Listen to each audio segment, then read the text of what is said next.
Hello, my name is Alex, and I want to apply to civil engineer or be a civil engineer, I should say. And what is your name and what is your job? My name is Jason Buckley, and I'm currently an engineer in the aerospace field. Nice.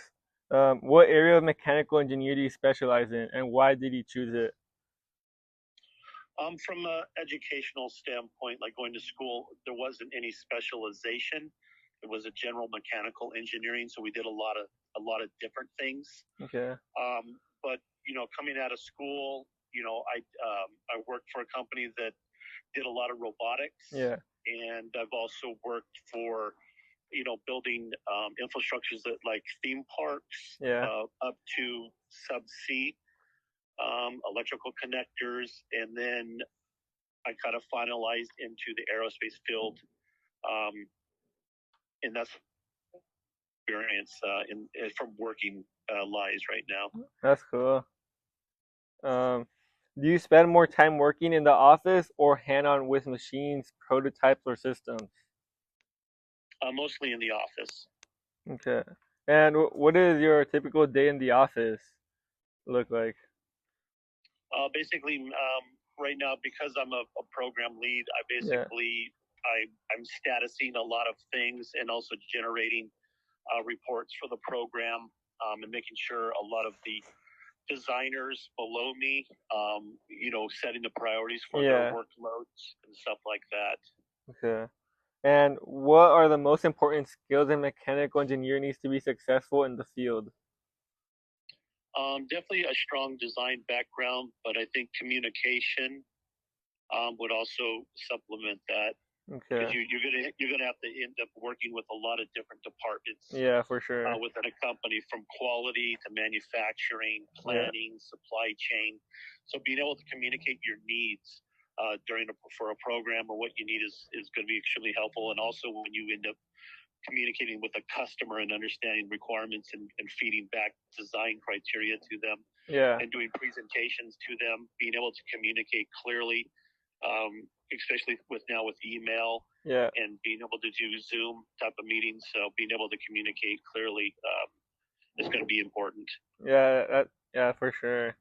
Um, how long does a typical project last from design to testing or final production? For the products that I work on, so if it's a simple modification to meet a customer's need, it could be 6 months, Yeah. all the way up to like a full design package for a full development of something new. It could take between 5 and 10 years, including testing. And can you give us an example of something that took 5 to 10 years to create? Sure. So, like, for some of the, because I work in the Department of Defense, Yeah. so if there's like a missile or some sort of vehicle, they'll need an electrical connector or an umbilical to communicate with while it's being deployed on the ship or Yeah. an aircraft. And so the customer will flow down basically requirements through a statement of work, or a whole bunch of different specs on what they need it to do, and what it needs to, how it needs to survive, to basically defining the type of environment that this connector or umbilical needs to survive. And so then you'll go through what's called the phase gate process. Okay. Um, and so within those phase gates, you will basically do things from product development, concepts and stuff, and then you'll relay those to the customer to see what they think about it and get their buy-in. Yeah. And then as you move through the development stack, you'll go through your preliminary design reviews, where you show how you're meeting every single requirement that they've laid out Yeah. to you in the contract. You'll go through a development, what's it called, a design validation. So all the concepts that you thought you would put in there to meet the requirement, now you can go do some simple testing. You can build some Yeah. prototypes to make sure that all your design concepts can be validated. And then you'll go into critical design review. And then that's where you finalize the design and you lock it in. Yeah. And then you basically build the part, and then using all production, what they call manufacturing readiness levels.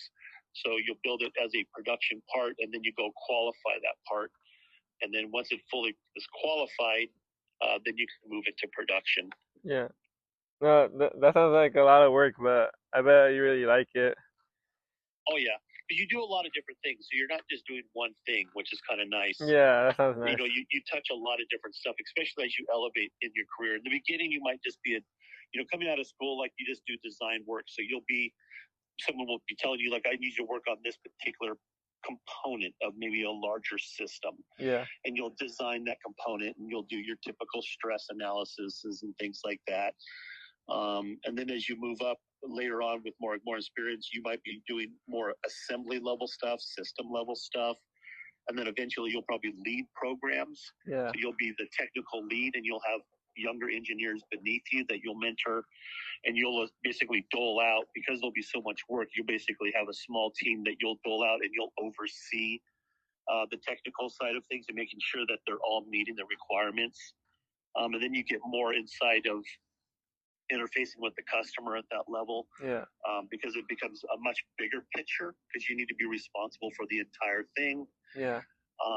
And then eventually you can become, a program lead of the entire stuff. And so you're responsible for manufacturing as well as supply chain, to make sure all that. And you work real closely with like the program manager who's in charge of contracts. Yeah. So they're usually making sure that we're on budget and we're meeting all the contractual requirements, invoicing, things like that, charge numbers. And then the program lead on the technical side just make sure that we're meeting all the requirements Yeah. that's set forth in the program. And how do you handle unexpected problems like design flaws, system failures, supply issues, or testing setbacks? Well, so usually when there's a failure, usually there's tools that you'll learn about this stuff in school as well. So Yeah. there's tools you can use like 8D, and you'll do like fish bones, and there's these tools you can use to troubleshoot depending on the nature of the failure. And so you'll go through that and you'll do your due diligence and you'll document what's going on. Yeah. And then those usually get compiled into a report of some kind. And depending on where the failure occurs in the phase gate process, quality is in charge of making sure that they'll write up like a non-conformance or a discrepancy report, and that becomes a main document communication driver to the customer. Yeah. And then as an engineer, you feed that DR information, from a technical and troubleshooting standpoint. But you'll get a bunch of tools that you'll use to do the troubleshooting and help you go through the process of troubleshooting and what to look at. Yeah. To make sure that you've done your due diligence. And how do you collaborate with other professionals like electrical engineers, product designers, technicians, or project managers? What do you mean? How do you? Like when you work with, or do you work with different types of engineers? Yes. And like obviously you guys work in different fields, but when you guys come together and work together, like how do you guys plan this, like the outcome or the product? So what we'll do is so when a program first lands on, like I said, the lead engineer's desk, he'll hold a kickoff meeting. So the whole team gets brought together, and usually the team is already thought out ahead of time. When we go and do a proposal, Yeah. To the customer, we figure out what specialties we need. So we'll say, okay, this has software in it, so we're going to need a software engineer. It has electrical stuff. We'll need an electrical engineer. Yeah. Okay, this has, obviously, there's the environments. There's thermal, stress, vibration. Yeah. There could be all these different ones depending on what needs to be, what requirement needs to be met. We'll go and go to our leadership and say, these are the specialty engineers that we need, and we'll build a team. So when the project finally hits and we do a kickoff meeting, part of the lead engineer's job is he'll dole out the responsibilities to the various engineers, so that, like I said, all depending on what requirement we're trying to meet at that time. Yeah. He'll assign that work, and then he'll meet one-on-ones, typically with them to basically debrief them on what the workload is going to be, what we're actually needing from him. Yeah. Whether it's a document, it could be like a deliverable to the customer in the form of like a white paper or a report, Yeah. or it could be like a stress analysis on some of the models. So when the designer comes up with some concepts with the CAD models, we'll then move those models over to the stress analysis people, and then they'll run the stress analysis. And the lead engineer will feed them the parameters, Yeah. based on the requirements from the customer. We'll say, here's your vibration spectrums, here's your high and low thermals, or if there's some sort of thermal gradients or some sort of ramping profile. We'll send those, and so your thermal guys could do their jobs, the vibration guys could do their jobs, Yeah. and so forth and so forth. And last question for you. What's something you wish you had known before starting your mechanical engineer career? Early on, I wish I had a stronger machining background. Yeah. One of the big things is design for manufacturability, and so understanding how a machinist machines parts really helps with the design. Yeah. Understanding like standard tool sizes, like drill bit sizes and end mill sizes. So when you design something, you can, like, the radiuses on the inside, if you're like hogging out a piece of material, you can make, if it's not design critical, you can make the inside radiuses a standard radiuses based off standard tool sizes. Yeah. And that makes it really easy for the machinist when you can do that, and it lowers the price. So understanding how parts are made really helps you be able to make a better design, Yeah, and for sure. more expensive.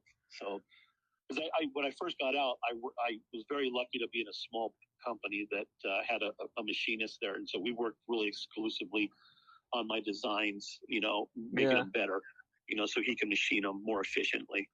Well, I want to appreciate you for taking your time and to talk with me and answering the questions. Yeah, you're welcome.